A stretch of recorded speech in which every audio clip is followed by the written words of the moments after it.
Hi Taruna, and welcome to today's show of Radiant Realization with Namrata. Hi, I am Namrata. really, I, I am really in awe of the topic that you've selected around motherhood. What I understand about women during the pregnancy, during child motherhood stage, and post pregnancy when she's nurturing child. This is one of the biggest transformation in woman's life, which is lesser spoken about, Correct. and the changes that takes place physically, emotionally, mentally is something that many women are not aware of. They just learn through experience and they find their way around it. And I feel the task that you are doing to help women, educating them, making them aware before they face the test of life is really a good cause. Thank you. Thank you so much, Namrata, for this one. So, of course, I also believe in one thing after becoming a mother. I think one thing which I also realized is a lot of things that we learn is when we are in this journey. Any which ways, if you're over prepared also, the kind of challenges that a child or your delivery or this entire motherhood throws at you is just so unpredictable. And the best way I found, so any which ways I feel that there is any which way is no best way. Whatever works best for you becomes your best. So with that, I think um, like that was my when I went into my motherhood and I realized the kind of challenges, my inner fears, my inner child that has somewhere started bothering me. It was not serving me, nothing was serving me, and nothing was helping me through my journey. I feel that experiences, yes, you learn a lot from your experiences. Your experiences actually shape you further for these challenges, and you learn on the go. Karte chalo, and you get to learn about it. Uh, but then, how prepared are you mentally to learn or, sorry, to actually cope up with those challenges is what matters.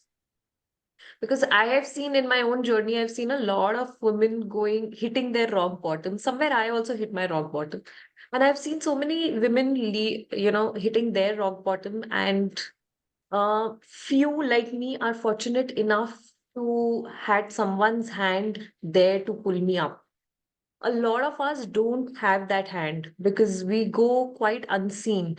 People feel that, this is just so common and you'll easily cope through it. It is just a phase, it will go away. But what happens is that, of course, the phase does go away. But the inner wound or your inner challenges or the way you're shaping yourself, we say that experiences shape us, right? So the way these experiences shape your inner self, that takes a toll somewhere. So I think that was I'll come to my journey, that how my journey started. I think I'll take good 6-7 minutes to explain how did it actually, this entire thing came into me, and where was I, how did I start it, and everything. But this is how I wanted to actually start it. That somewhere everybody goes through different level of challenges in motherhood. It is just about how equipped you are to cope up with these challenges.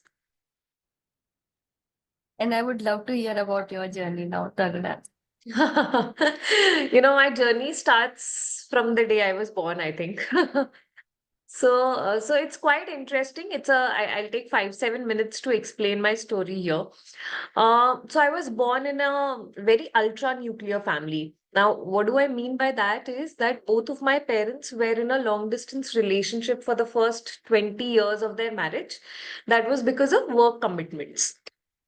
And my mother, she was an army officer and she was my primary caretaker also. So because of which I think I was raised to be very ambitious, courage, confident. I had my own voice and I was quite straightforward.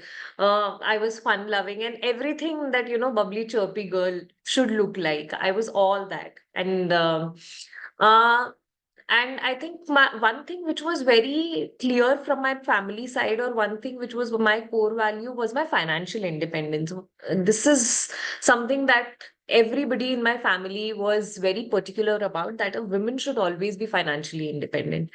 And therefore, my parents were very supportive of the career choices I had. And I've worked for media industry. And that was longest I've worked in the media industry in past.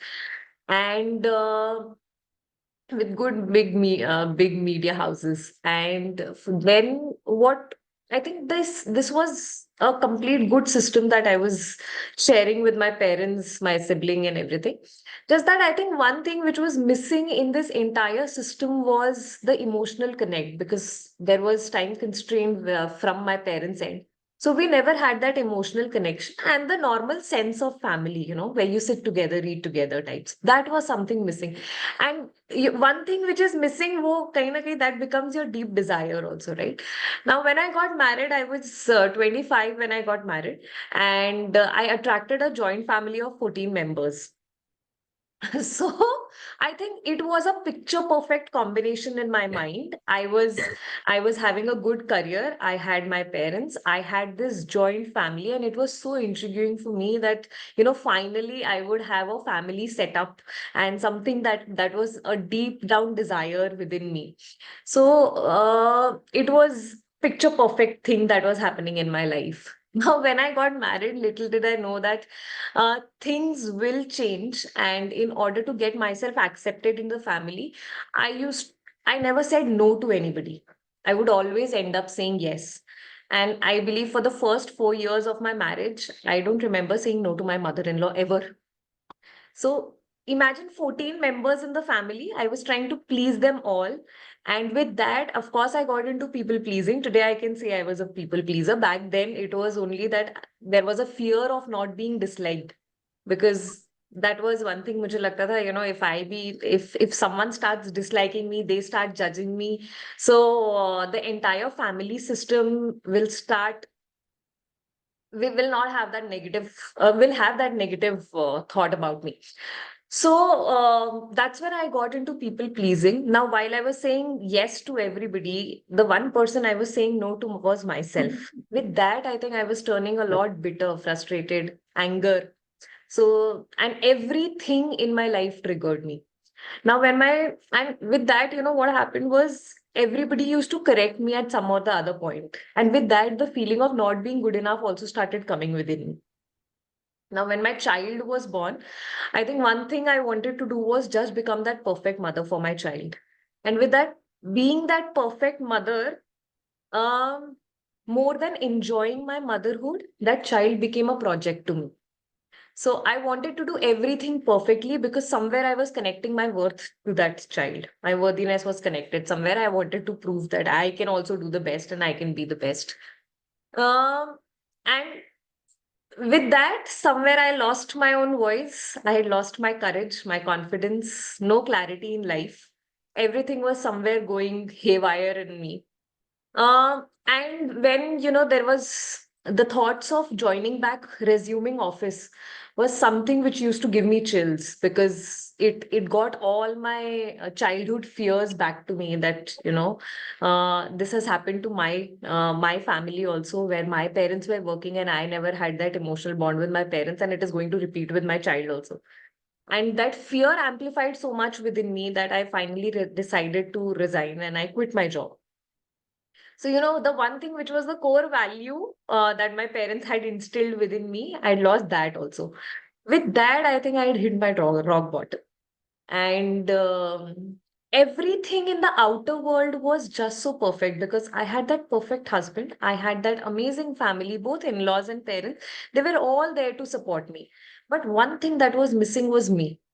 I just felt so hollow from within. Ki everything, and people used to tell me ki khush raha karo, be happy, you have everything. A lot of people out there are actually dying to have the life that you have. And still, you're so ungrateful to the life that you have. And I knew something was terribly wrong within me. So one day I went up to my husband when I realized that this is not working and there's something which needs to be fixed. I went up to my husband and I told him that I think I need some external help now. And that's when he had somewhere seen this coming. So without wasting any time, he called up a friend of mine who's apparently a psychiatrist too. And the 5 minutes of that conversation, Namrata, and the entire trajectory of my life changed. My friend only told me one thing, that, it's very easy for me to put you on medicines. But then if I do that today, your life is going to be controlled by your medicines, not by you. Now you have to choose. I'm giving you 2 weeks for that. You're still not in that bad shape. I'm ready to give that 2 weeks to you. He gave me simple tools and techniques to follow and told me, if you don't see a difference, come back to me.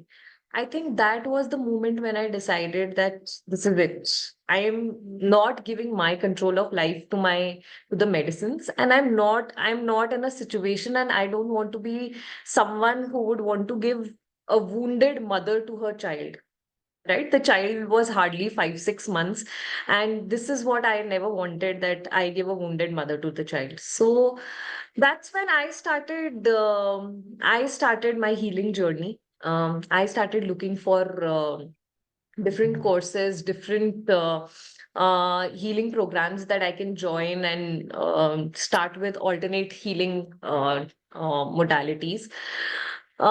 That's how, when I started, I met my mentor. With her, I started my journey. I think within the first 3 months, I could see the difference within me. I saw the energy game which changed. That was a game shifter for me. My energy changed. Everything around me started changing. Somewhere with regular practice and everything, I was able to find my voice back. I think I was more courageous, more confident. I was able to take life as it is coming to me. And when I was in this journey, I think I saw I am not the alone. I'm not the one person who's alone, who's lonely, who's dealing with this problem. There are so many mothers who are dealing with this same situation, because somewhere it starts with, for some, it starts from their childhood. For some, it could be their younger version. And for me, it started after my marriage. So the problems were different, the struggles were different, but ultimately we were somewhere there sharing that space with each other, and knowing that somewhere deep down we are just so similar. We all have the similar situation, and we are all here to find our voices back.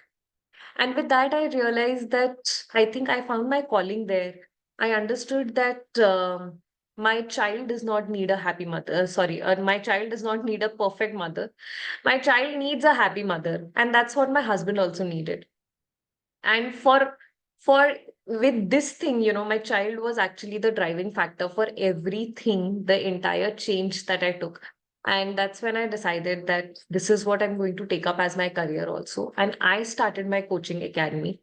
I started coaching women. I did a lot of, I'm still under someone's, a mentor's program. So I'm continuously in some or the other program, training myself, healing myself, because healing, as everybody says, is a long journey, and it's a lifelong journey, right? You learn, you heal, you grow. It's all like that.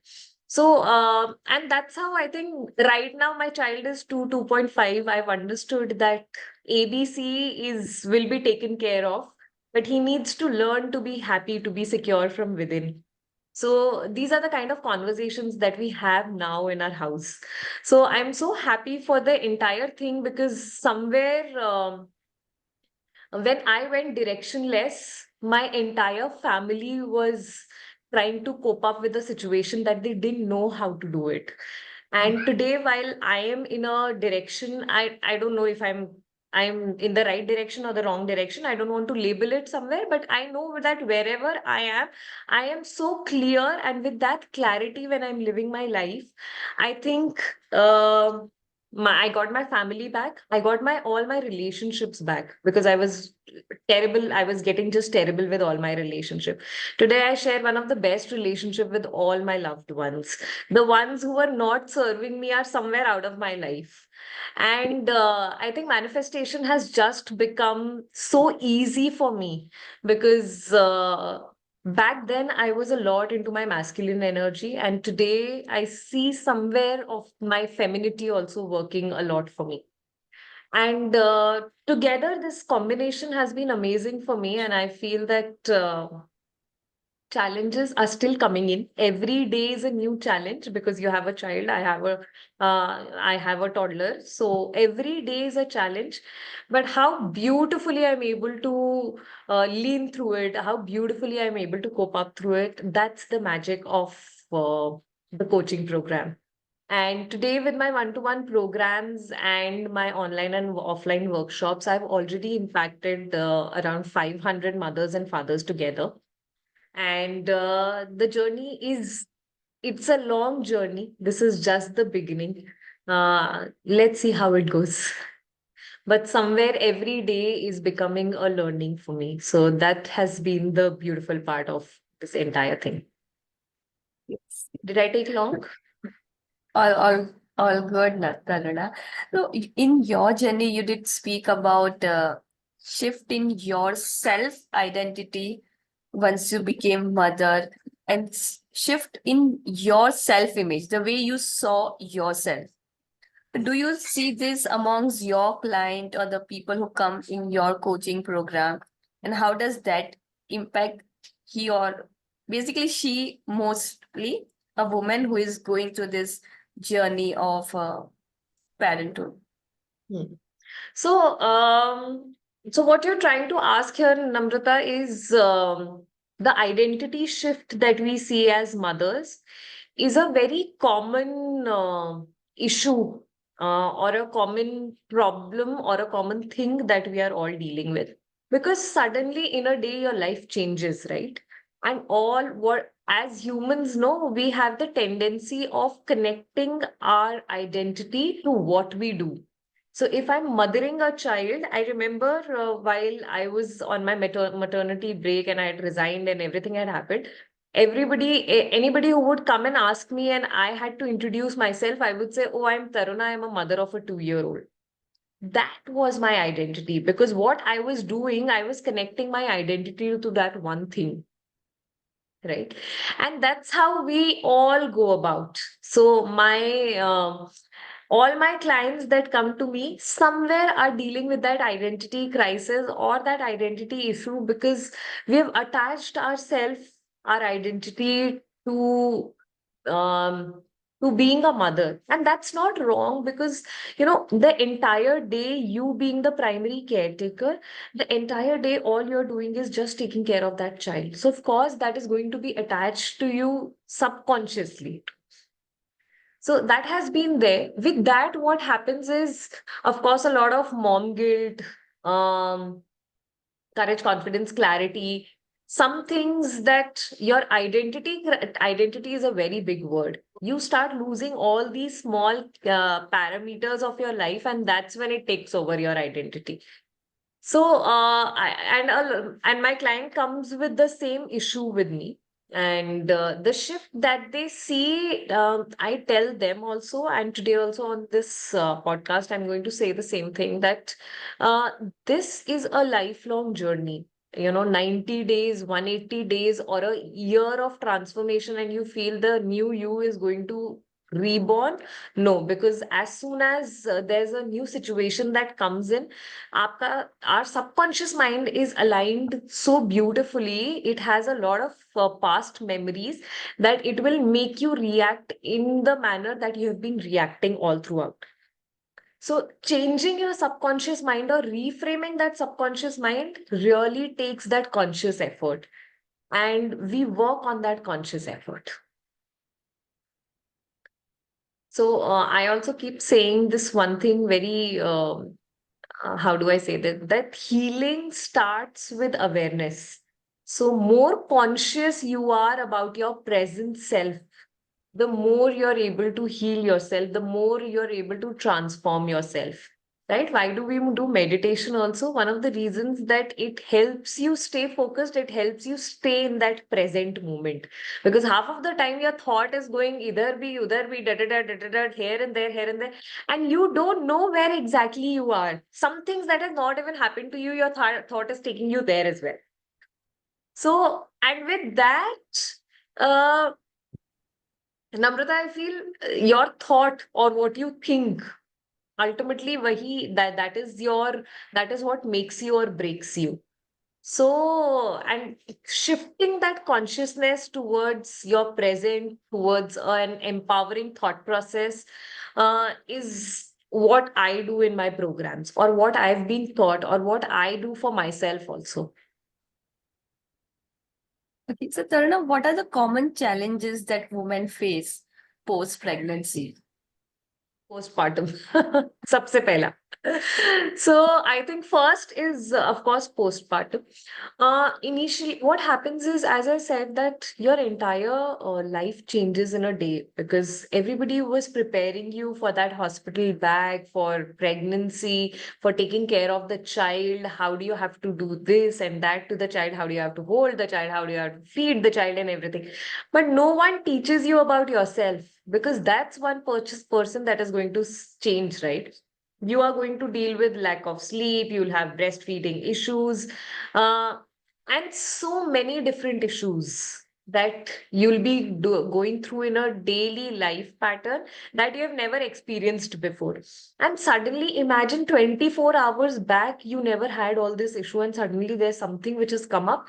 And of course, you're on cloud nine because you're holding your own child, but at the same time you are just so clueless because पता ही नहीं है कि अपने आप को how do you have to handle yourself. That's the one thing that you don't know. So that has been the regular. And when you ask about the challenges, it is mom guilt has been the number one challenge that I've been dealing with. You are on mute. Go ahead, go ahead. Okay. Okay.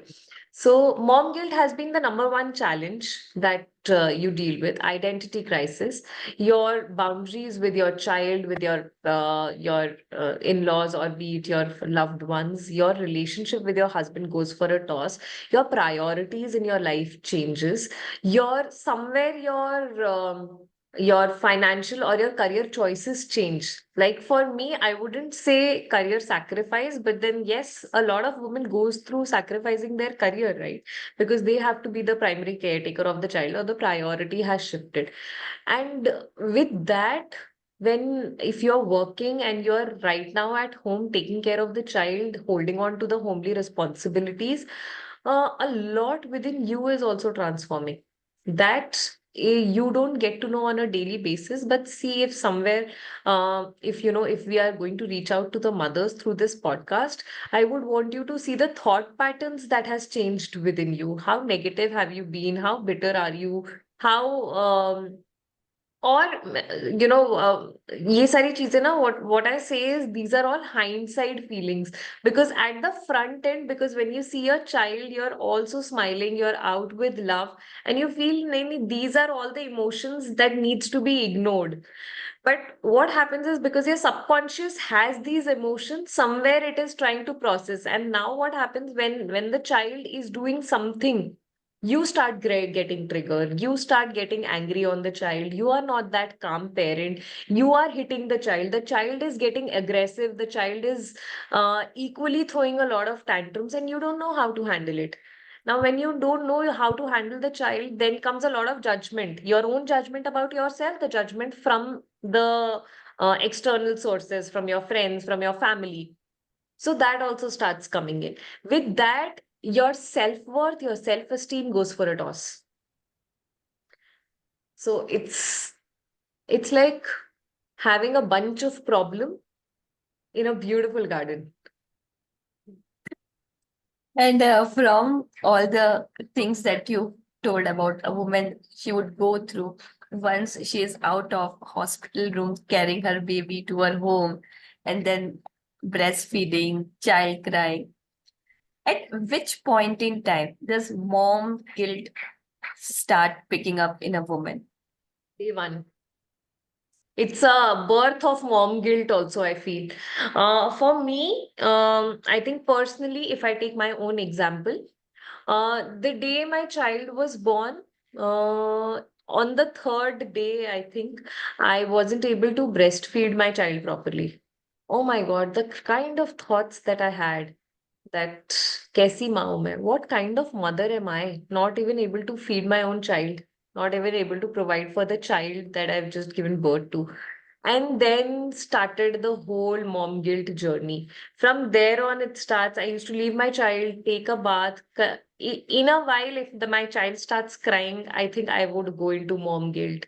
Um, my self-care or normal pampering routine changed into a luxury, the guilty pleasure, or it was a luxury for me because I had no time to go to the parlor, I had no time to go to a saloon, I had no time to do anything. Taking bath, brushing twice also became a challenge. And if I would leave my child in all that also, I would feel guilty. I would feel guilty of everything for not holding him correctly. He would not eat some days, I would feel guilty. He would not sleep some days, I would feel guilty. He having cold and cough, I am feeling guilty. Everything that the child was going through, every stage of my child was somewhere connected to my own worthiness. Somewhere. And that's how I used to feel guilty for every other thing. अगर मैंने ये नहीं किया होता तो शायद इसको ऐसा नहीं हुआ होता. Not understanding that the child immunity is not going to grow unless and until he has these normal cough and cold. But then the guilt is that thought that takes over you so powerfully that then you go into that talk pattern, or the self-talk actually changes, where it makes you feel, your own thoughts makes you feel so bad about yourself. And for me, it started with breastfeeding because I remember it was one such journey. I wasn't able to feed my child. With that, I think for first few months, I don't remember if I've ever slept. I was either breastfeeding, I was pumping, I was I was literally doing anything and everything and taking toll on my own health. I wasn't able to do that because I was trying it all. Imagine you are continuously on you're putting your body into an exercise. How is your body going to react to it, right? So my body literally had to give up someday because I was not sleeping at all. And all the thoughts, I would sleep, the thought would be, what if I turn towards my child and वो मुझी से दब जाए. Oh. So that also used to make me feel so guilty. So I used to not Hmm. sleep with that thought.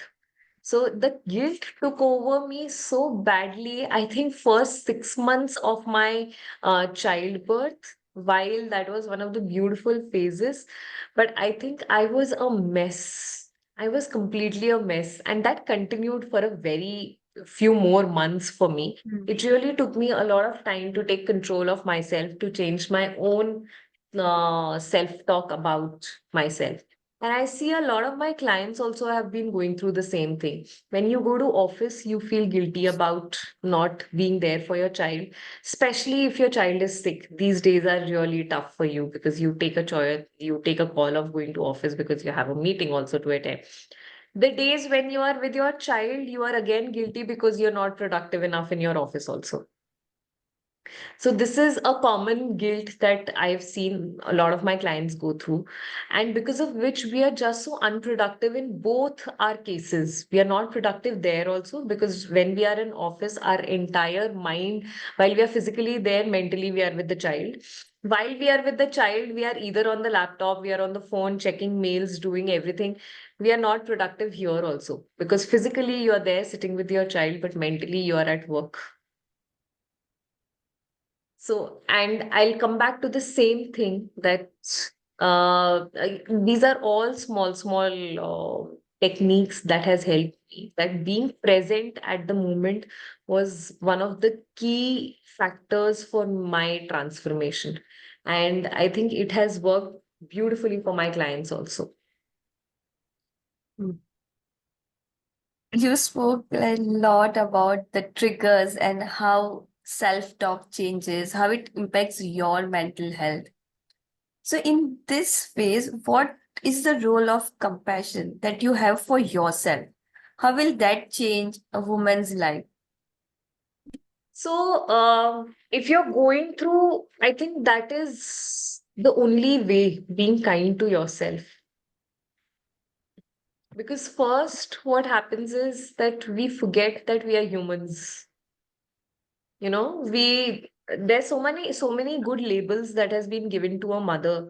We feel, oh my God, she's a multitasker. Oh my God, look at her, like Ma Durga. Look how what a super woman she is, able to do everything, excelling at her work, also taking care of the child, also doing this, doing that, on everything. The how a woman with a child and working is represented. For the longest is what I've seen is a mother holding a child, holding her laptop, has all her arms around, having broom, this, that. How do you be kind to yourself with all this? How? You really can't, right? You are glorifying a woman to do everything that anybody else could have done, but you're glorifying her that she can have it all, she can do it all, right? Where does the kindness come from? She has those 24 hours. She has to cook, she has to clean, she has to take care of the child, she has to be present for her meetings, for her presentation.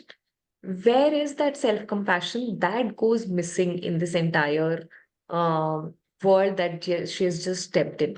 And I feel being compassionate towards yourself is more like being human, is more that humanly feeling, because we forget that we are humans first. We are not that super moms. We are that human first who is going to make mistakes, who is not perfect.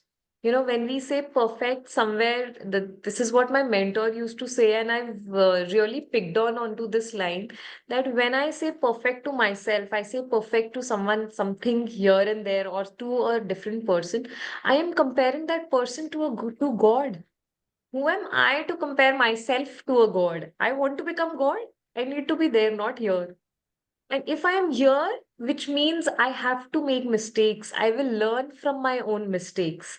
I'm going to learn through these experiences. I have to live these experiences. And that's when compassion, being compassionate towards yourself comes into place. That, okay, fine, you are a human, you're going to make mistakes. But how are you going to handle yourself after that? Are you going to bash yourself for that? Or are you going to just be compassionate, be kind towards yourself, choose your words very carefully for yourself? Because if you're not compassionate or you're not kind to yourself, you can't be kind to the world. You are going to be that angry, bitter mother to your child also. You can't be kind to your child. One thing your child does, you're triggered. Why? That's not because the child has done something. That's because there's no kindness within you. And uh, a beautiful saying it is that you can't pour from an empty cup. You need to fill your own cup. You need to fill your own cup with your own love, with your compassion, with your kindness. And that's when you'll be able to fill others' cup with all that.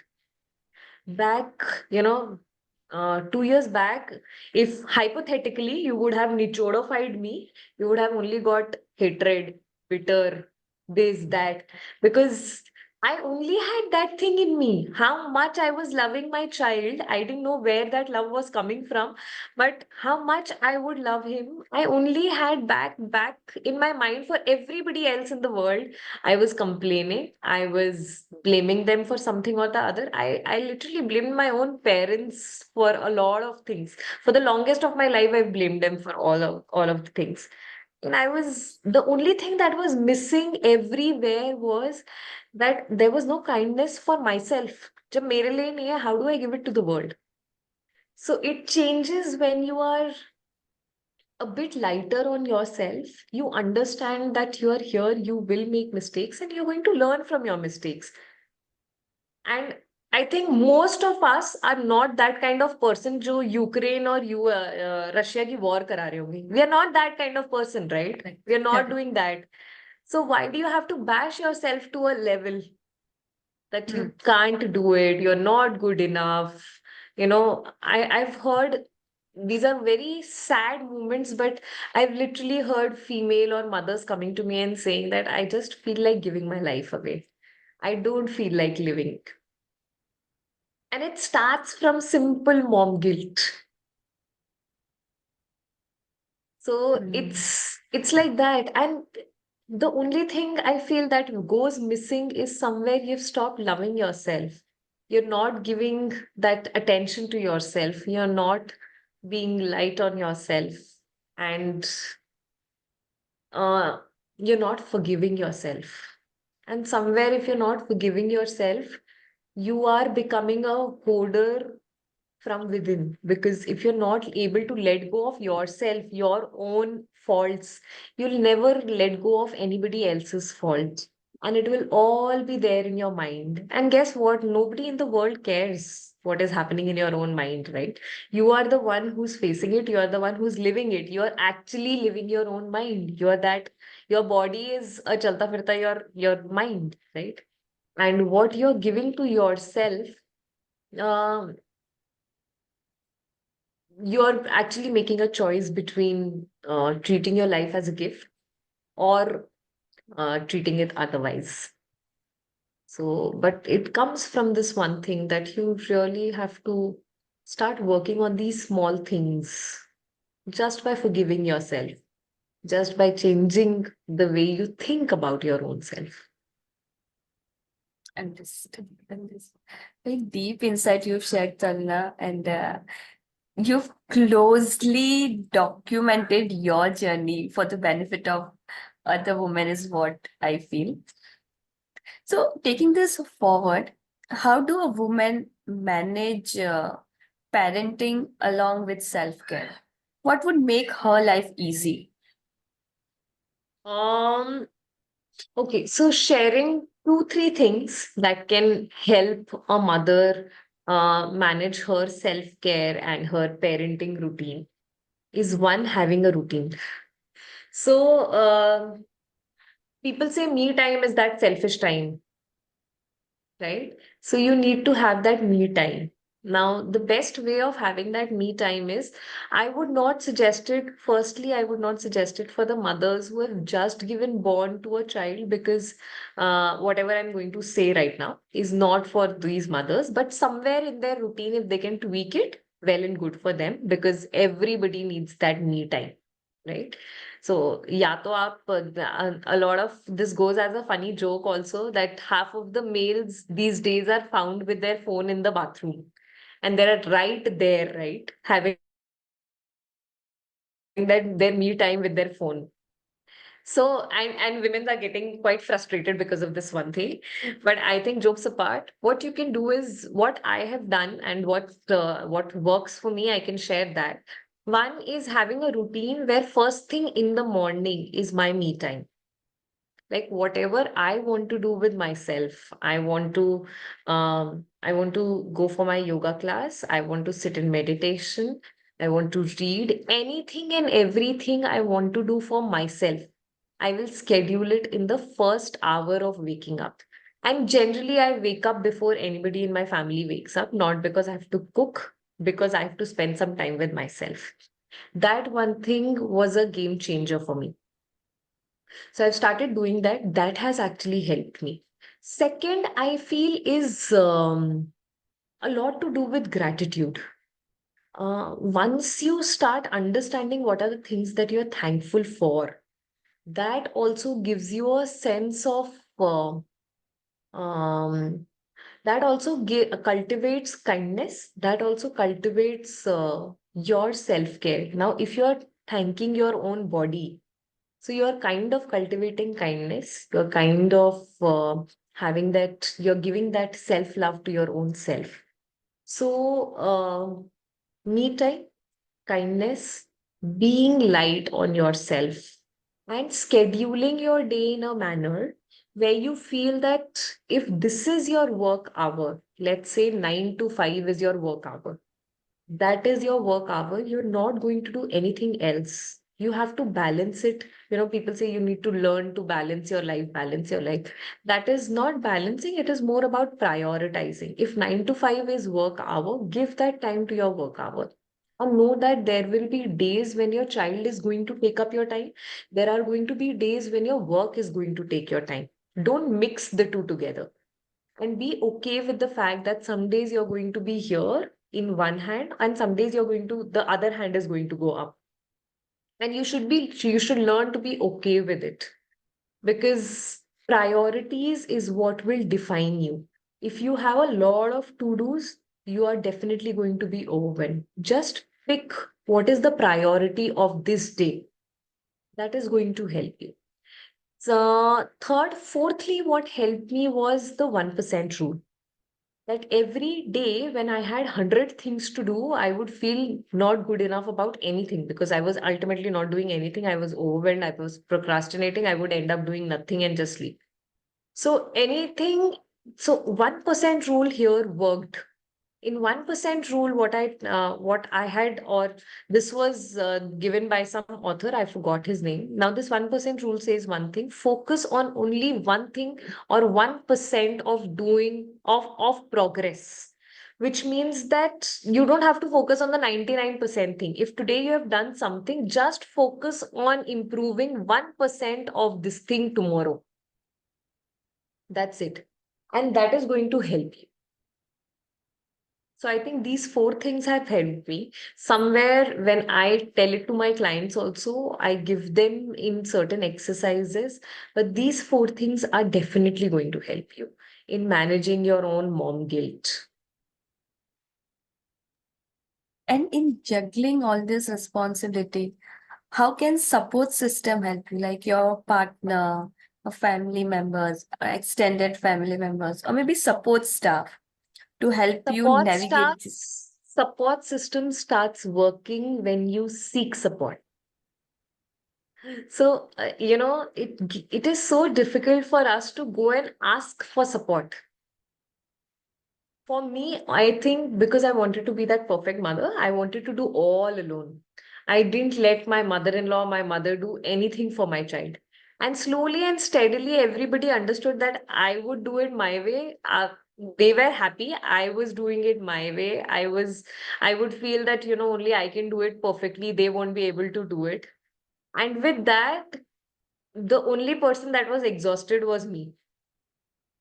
So I was completely, what do you say? I was exhausted. With frustration comes exhaustion also. Sorry, with exhaustion come frustration also. So I was at top of everything. I was topping all my negative feeling list. So I was there that time. And then I remembered that when I was asked, "Ki at least start asking and start letting go of certain things." And that's when I started asking for support. I understood that the time I needed for myself, I needed to do something else. That also increased. So one thing is for sure, you need to ask them first.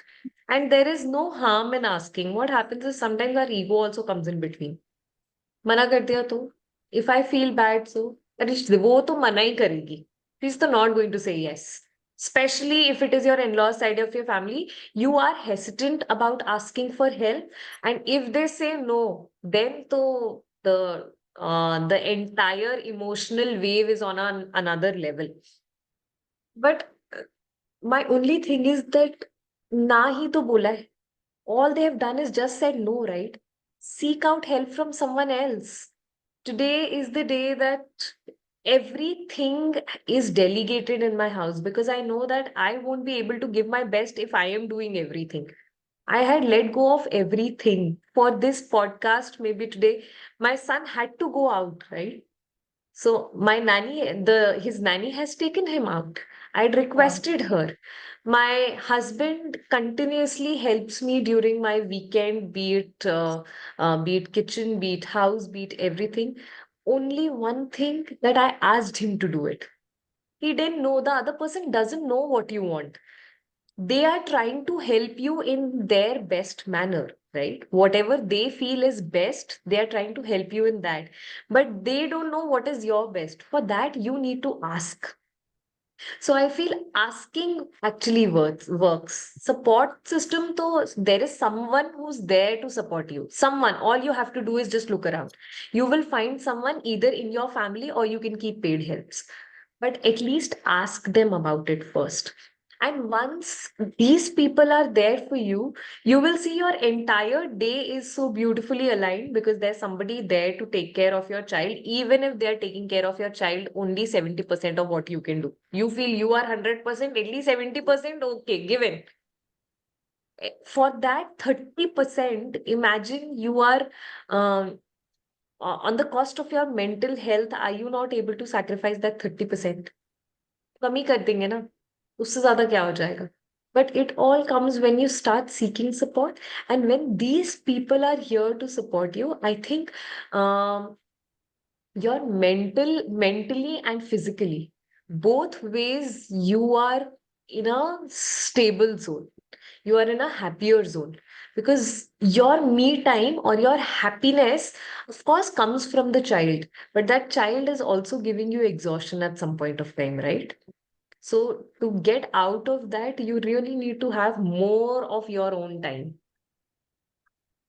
And that comes when you have good support system. And I think today I have the perfect support system. I don't because I have my priorities set already. I have my child time, which is fixed in the morning and the evening. I have my work time fixed. I have my me time fixed. And everything is already fixed. And it is only because I have delegated a lot of things. A lot of time has been delegated to others, to my paid helps, to my husband, to my family members. And it starts from asking. I only asked. You briefly touched on this concept, Taruna, but I want to know more from you.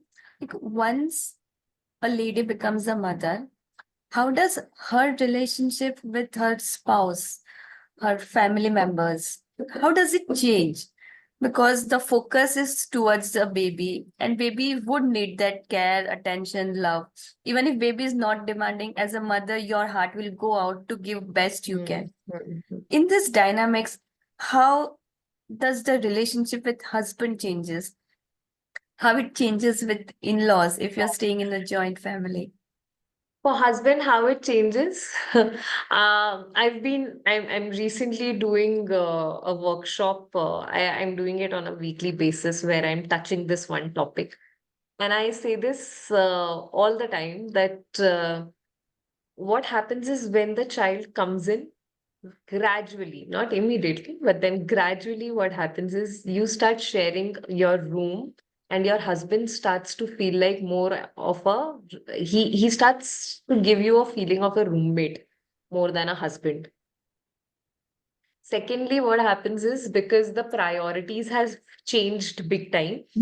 Uh, this is on a funnier note, actually, that whenever you see your husband, whenever I used to see my husband, I've seen a lot of female talking about this one, that whenever we see our husband, the only thing that comes to our mind is कि वो काम कर दिया था क्या? Did you order this thing? Only the to-do list would come up.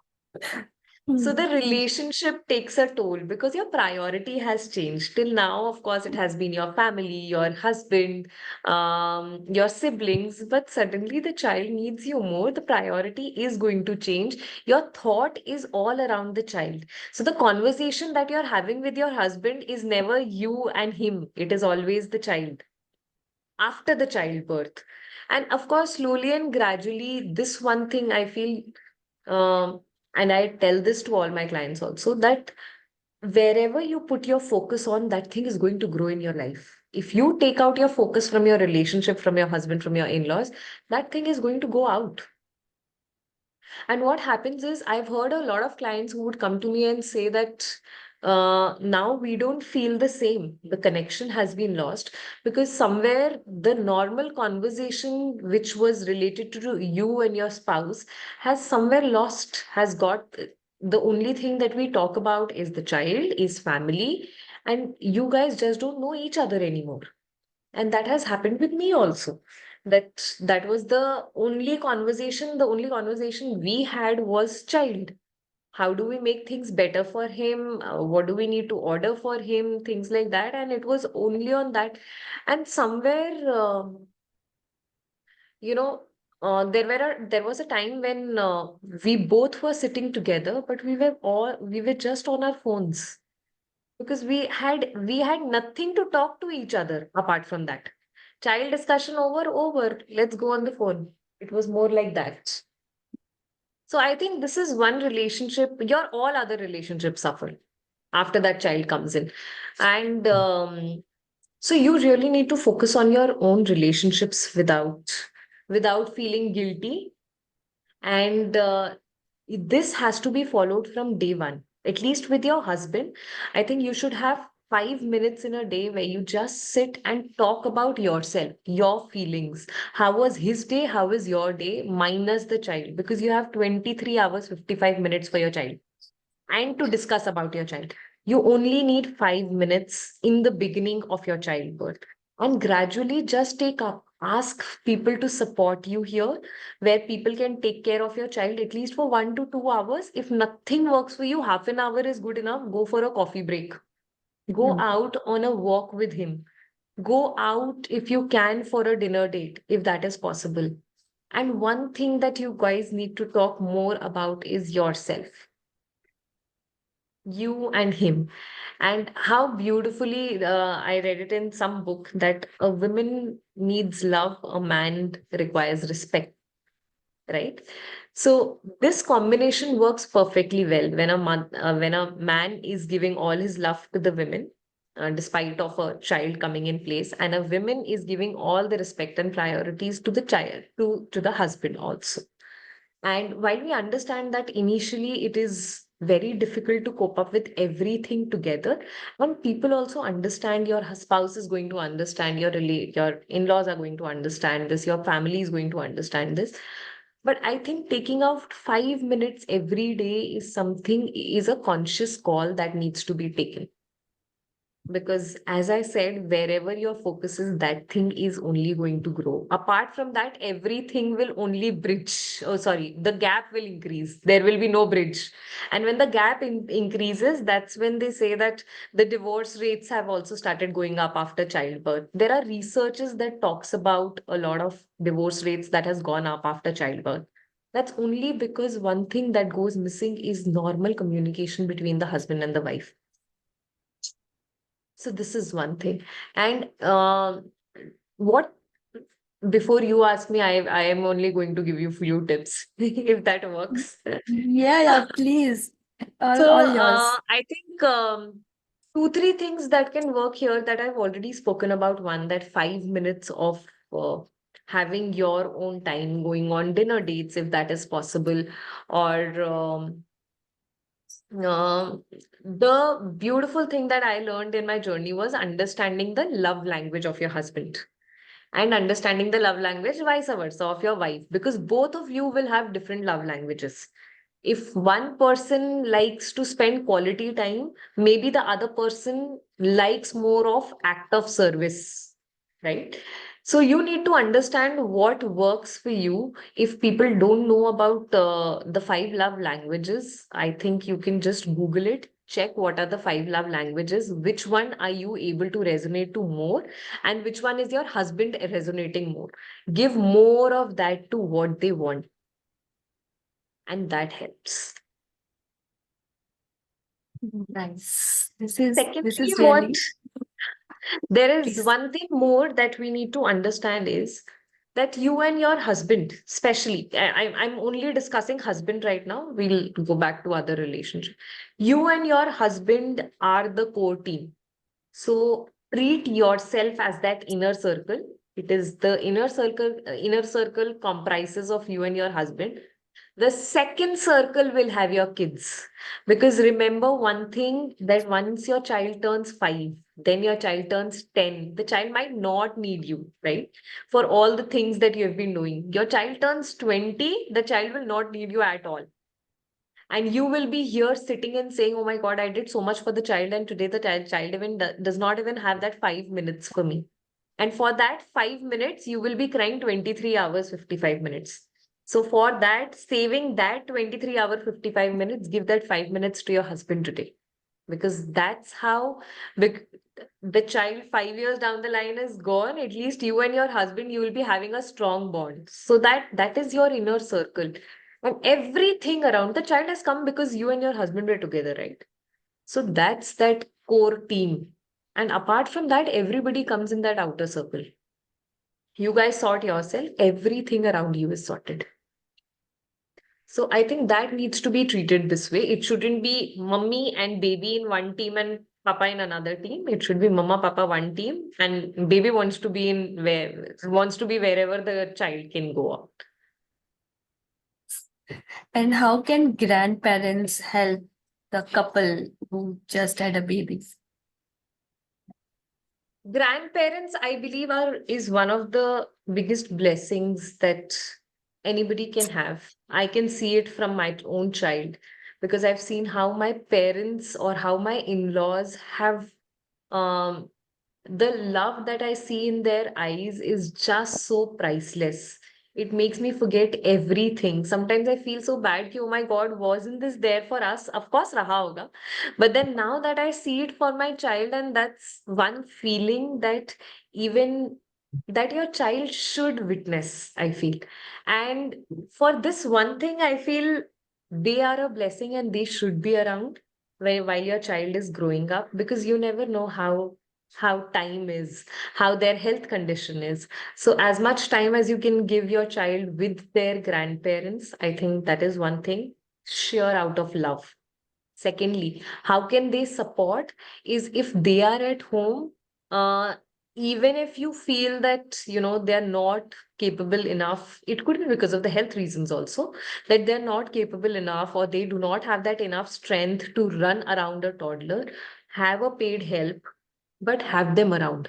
Because after you, who is the best person who can take care of your child effortlessly, selflessly, with all the best feeling, is that grandparent.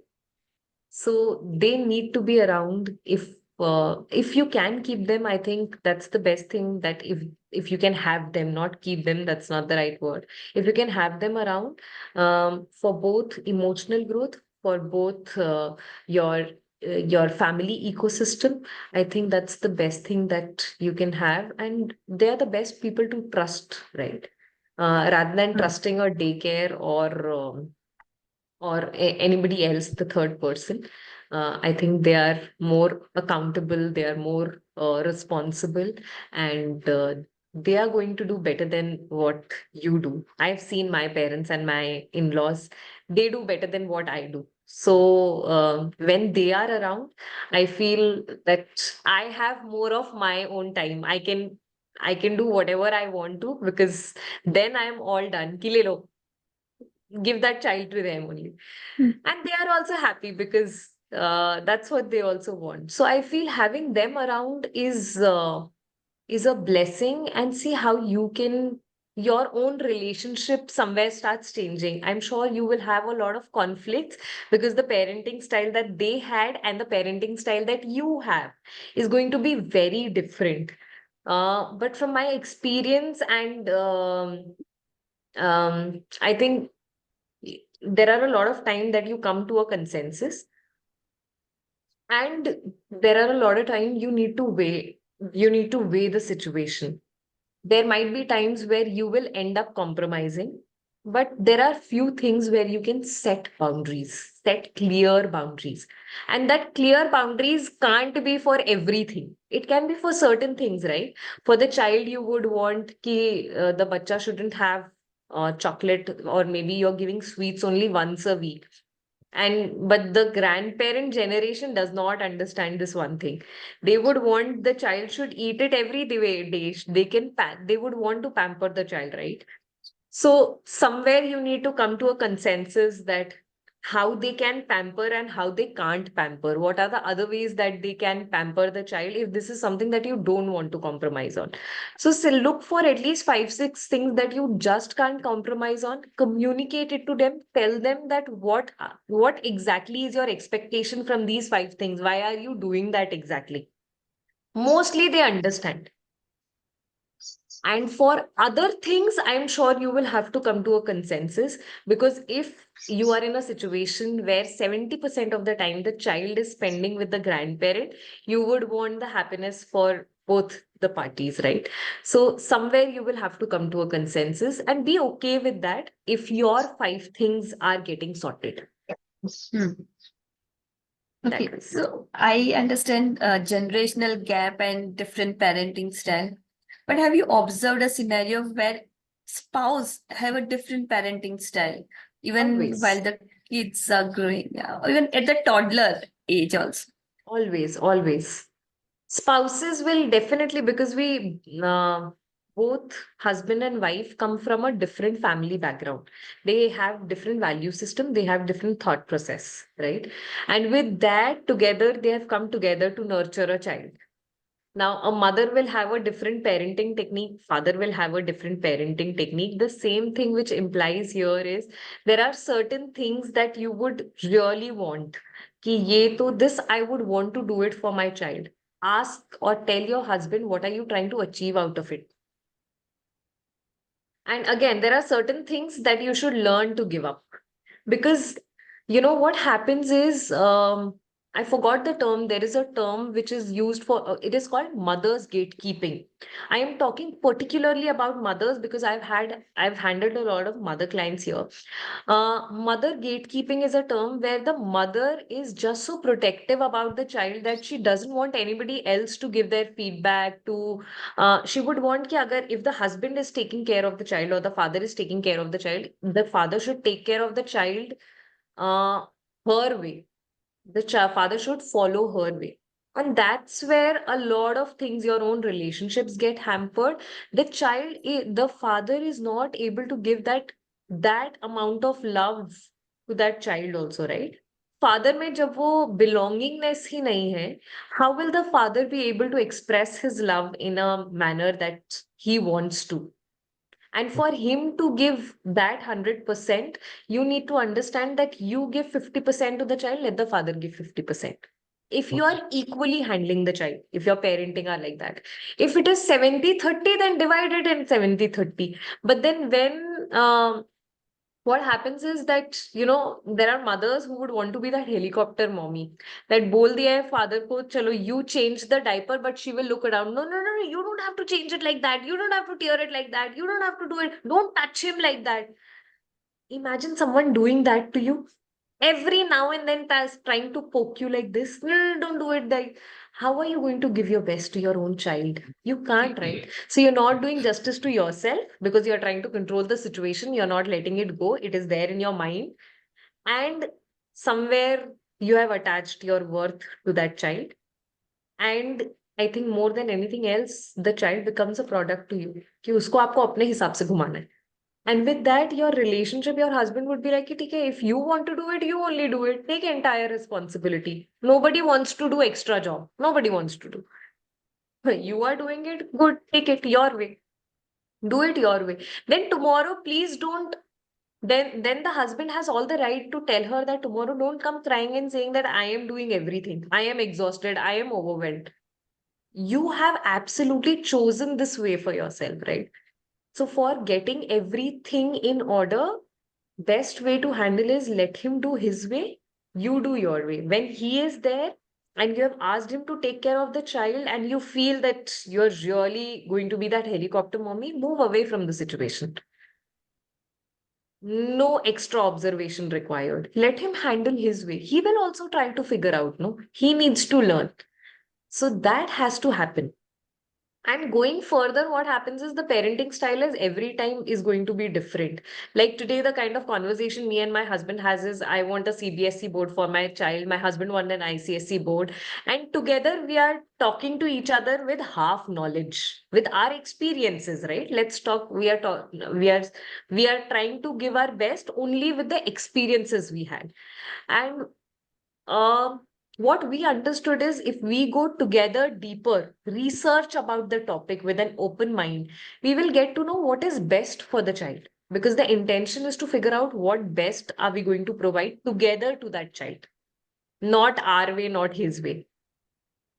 Correct. So that is one thing that also helps that you sit together, see what is the best that together you can deliver.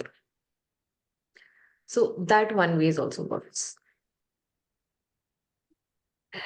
Another thing that I've seen a lot of women go through after a child is of 1 year, 2 year, is bouncing back to their pre-pregnancy body. Sometimes I think women don't even wait for a year's time to allow their body to rest. What are your thoughts on this? That I feel is a very that comes with a very personal choice that you make for yourself and for your body. Personally, what I feel, or I'm just taking my doctor's opinion here. My doctor was very clear with one thing that 6 months, if it is a C-sec baby, you need to give 6 months to your body. 6 months to 1 year is absolutely required. And after 6 months, you start with small, small things, right? Because bouncing back, I don't know, but having that energy level to manage your entire day along with that energetic child is very much required. And for having that energy levels high, you really need to work out. There's no second thought about it. Some people are really fitness freak and they would want to literally start doing it from the third month, second month onwards. I've had friends like that also. But somewhere I feel that I go a lot on doctor's opinion. If my doctor has told me 6 months, then I would definitely want to wait for 6 months. I'm sure within that 6 months also, we can figure out what all we can do. And for certain things, and after that, of course, you can slowly and gradually start taking up. But then, on the contrary, when you see actresses like Kareena Kapoor, Alia Bhatt bouncing back so beautifully, so that leaves me in a contradiction, but somewhere I like to follow what my doctor says. So I would want to stick to it. And for any of such thing, I think a doctor or your own doctor who has delivered the baby for you, your gynecologist, is the right person to actually go and check what all you can do, what all you can't do, what is best for you right at that moment, right? And I think it's a, like I said, it's a very personal choice. But then what happens is sometimes no social comparison also starts taking place. That you start comparing. Oh, if she can do it in 2 months, like when Alia Bhatt came back from her delivery, and within 2, 3 months she was back in that same what do you say, in the same shape. And when you go through her Instagram profile and you see her doing all those exercises and everything, please know that one, she's doing it under guidance. Second, there are a lot of medical support that they also seek. So do not blindly follow any social media handle or any influencer or someone whom you are trying to aspire to be. Um, Lean on to a medical practitioner, to a certified support system that can actually help you here. Yes. And Taruna, there is a strong bond between mother and child, and it is by default because of being a primary caregiver or whatever premise it would be. But what could a woman do so that there is a strong bond being cultivated between father and the child? Because it's, at some point in time, the child, if he or she experiences love of both the parents, the emotional bonding, the person that he or she would become would be different than experiencing just one parent. Daddy and baby time. Yes. So, this is very contradictory, okay? Because in my house, my son is more closer to his father than to me. He would leave me the moment his father steps in. The one reason is definitely because the value time that my husband, or the quality time that my husband gives to my child, and he understands that the child requires this particular time. So morning sometime and evening sometime. Uh, Not necessarily that I have to be around, or for any other mother. Just let them have their own time, their own conversation. If your child is somewhere in your teenage, tween age, or growing up, uh, let them experience that time with their father where they have their own activities aligned. They can go out for weekend for few activities. It could be an hour of activity, more than that if you wish to. But your bond, please remember, as mother, your bond also has grown because you have spent good quality time with your child. And your husband also deserves that time with that child.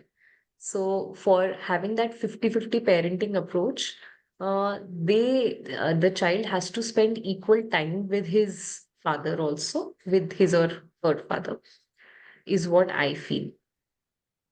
And if you can't be around, I think that's the best thing, because at that moment when they both are together, you figure out something that you like to do and have your own girl gang, have your own coffee time, your me time, any way that you would like to spend time with yourself and anybody else.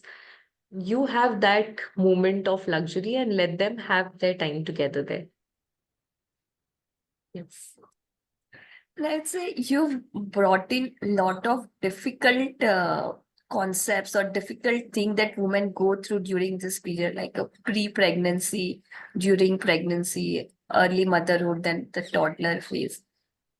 So this phase of, maybe I would say, 2 to 3 years, like from the day you plan about pregnancy till the time your child is around 2 years. In this period, what can a woman do to have this joy of being a mother, to ensure that those negative thought spiral is not pricking her, to ensure that she is good in her good health physically, mentally, emotionally, because most of these things will get passed on to the baby. Absolutely. It does. Because when your child is young, na, the child actually absorbs your own energy. Whatever is your energy will definitely be passed on to your child. Similarly, when your child is in your womb, the same energy, your thought patterns, everything is what you pass on to the child. While in pregnancy, there's a term called garb sanskar that happens these days. They, when you're exposed to a lot of positive things, spiritual things, and you're passing that on to your child. But garb sanskar is not a 1 hour or 2 hour period. It is actually the 24-hour thought pattern that a mother goes through. And it's phenomenal to actually understand this concept that you are passing on your emotions, your feelings to a child. How is that possible? But that happens. And when your child grows up, the child is actually modeling you in every way, especially this 2 year, 3 year, no? The child is only and only modeling you. You don't know what is the child perceiving, but the child is observing you so keenly and would want to do the things that you're doing, right? So, because of which I feel that mm, a mother's me time gets her a sense of calmness within her. She's able to be in that moment. That is one thing which is very much important and required for us, because half of kya, almost 80% of the world population does not know how to be in this moment. When you learn to be in this moment, I think you can embrace motherhood, because then you're not thinking about, oh, abhi yahan kya karna hai, 2 minute baad kya karna hai, 5 minute baad karna hai. You're just there sitting with your child, embracing those little laughters, yeah, the little love moments that you have together, the little activities that you start doing. You start embracing these small things. And secondly, have gratitude towards everything. Because the moment when we realize that everything in this world is here to serve us, is here for you, not against you, that also starts helping you. Because, um, gratitude is one of the, they say gratitude is in the spiritual realm, it is the highest form of emotion that you can have. And when you are in your gratitude, you manifest also very quickly. So for that, what is required is just being thankful for every moment that you're creating with your child right there. So being in that moment, being present in that moment, embracing and enjoying that moment and thanking that moment. That somewhere helps. It's Taruna, it was really a great pleasure talking to you, and you've Gone you've on and on and on. I didn't yes. realize the time. I just saw the time. I'm like, oh my God. Yes. And the the words that you were using today, they were so insightful and just came from your heart. Your journey was visible in front of my eyes when I was listening to you. So it it says like you need a village to raise a baby, and you Yes. told today how to get that village in place. What are your roles and how your absence is also beneficial for the baby. Something that I think most of the women would never accept or acknowledge. Yeah. They would say that they need to be there, they need to be observe the child so the child is in the best position. But by not observing the child, you are giving the best to your child. That was one Exactly. of the biggest learning for me. Thank you so much. Because I also feel the more you're around the child, there is a difference, by the way, when ask any parent, the way the child is with the parent when the parent is around and when the parent is not around. There is a huge difference within the child. The child sees more, the child feels more, the five senses are more aroused when the parent is not around. Because while the parent is around, the child knows the child is very much protective, right? So when you're not somewhere in your fear, that's again a basic instinct that we are born with. When you're not in your fear, your observation skills are not that clear. There is your learning is not that higher on the higher side. But as soon as you are exposed, you know that your parents are not around. Of course, वो starting में वो बहुत situation आपके लिए बहुत shaky situation हो सकती है. But haven't we also grown up somewhere with that? Once we've moved out of the house, we've grown there, right? Once we got married, we were out of our parents' trinity, and that's where we grow. We've grown. That's where you start building your own experiences. Till now, they were there to protect you, and so when they're not there, that's when you start learning. You start growing as a person. And not I, neither I nor my child is born for me, neither I was born for my parents. We are here, everybody has their own journey. We are here to live that journey. We are here to learn from that journey. Our soul has to do a lot of learning. And that only comes when you step aside. Let them, you can't be there every moment for them. That needs to be understood. Yes, yes. And I'd say it was extremely insightful. I think although people are going to view this, they are going to derive learnings from each second that they would watch Oh. this. It is really an insightful session. Thank you, Taruna, for coming, for sharing your story, for sharing all the insights that would make life of a woman, of a couple, and of a baby much more glamorous and joyful. Thank you. Thank you so much for inviting me. in this beautiful podcast that we shared today. And amazing for the work that you are doing. I think that's a beautiful way of building connection, of sharing respective messages to the world. So I think people, how you are, I think you should grow more. You should have do more such podcasts and YouTube so that people get to learn more. Thank you so much. I'll do my best to continue this as long as I can. Keep doing. Thank More you. power to you. Thank you so much. All right.